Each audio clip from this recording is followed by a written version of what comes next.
Hello, I am in such a happy place of mind. Edible springtime ephemerals are often filled with stimulating nutrients that the body needs after a long winter. I've had a relationship with nettle for a third of my life now.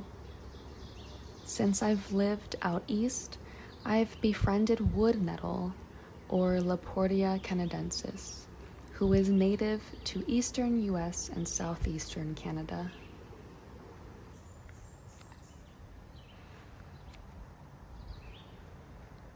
Since living in the hills of the clouds, or the Catskills, I have visited the same wood nettle home for 3 years now.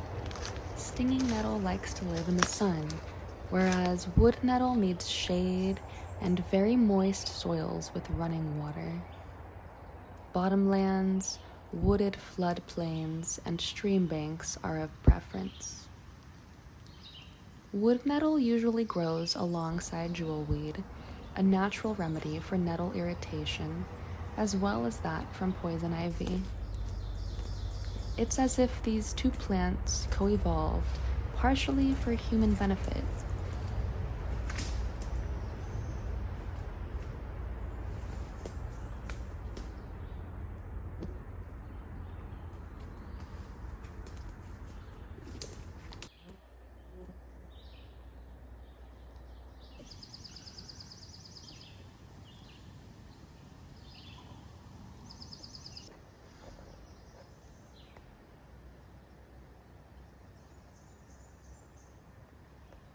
I've come across a beautiful log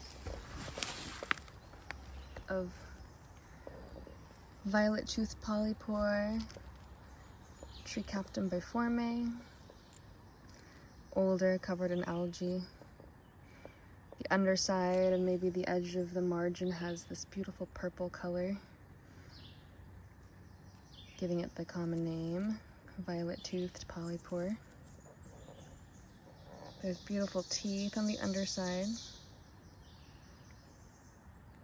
When fresh, this purple is so astounding. Next to me is some jewelweed. We have some purple violets down over here.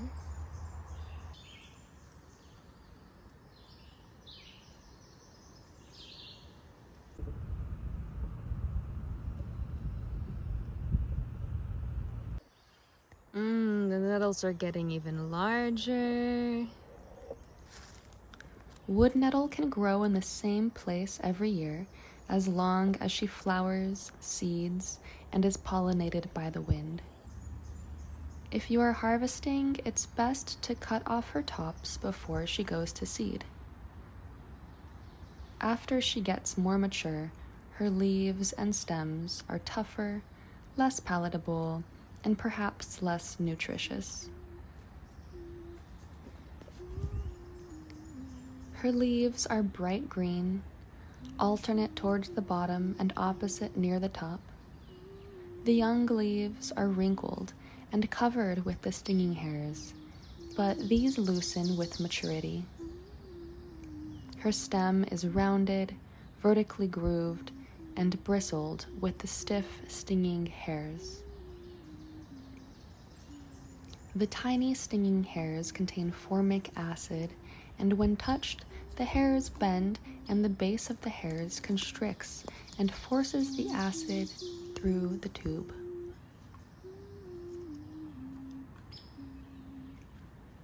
I love harvesting wood nettle.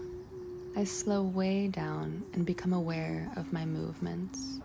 Knee placement, elbow brush, quiet fingers. Her medicine brings bodily awareness, a newfound sense of time, time that bends according to gentleness and humility. She asks, do your boundaries serve your independence or your ecological enmeshment?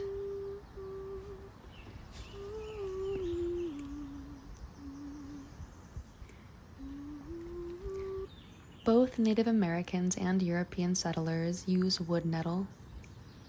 Decoctions for broken hearts, infusions to ease childbirth. Nettle is a uterine tonic with a special ability to strengthen the kidney, adrenals, and the hormonal system. Rich in vitamins A, B, C, D, and K, the leaves and young shoots also contain high amounts of iron, chlorophyll, calcium, magnesium, potassium, copper, cobalt, zinc, and sulfur. Her stems have been used to make cordage, basketry, twine, canvas, and fishing nets, and her fiber is 50 times stronger than that of cotton. I harvest nettle usually while wearing leather gloves. Her stings aren't bad. They actually have somewhat enjoyable tingle to me. Even with gloves on, sometimes her stinging hairs are able to penetrate more of the well-used fingering areas.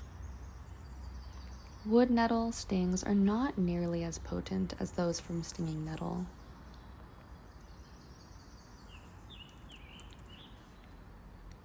Stings can be therapeutic by bringing a flush of new blood to the area, addressing stagnation, especially which might have occurred throughout winter. While being so embodied and present when harvesting nettle, there is also a cleansing.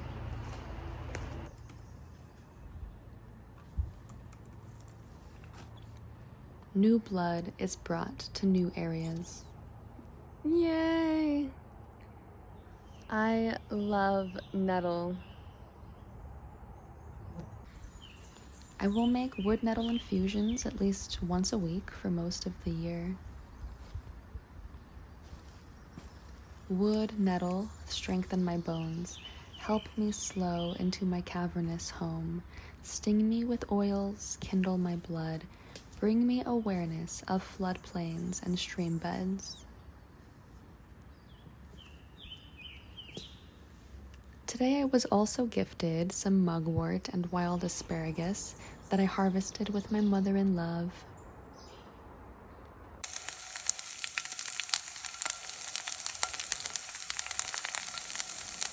I cooked the asparagus as a part of dinner, and I rolled some of the mugwort into burning wands or plant bundles.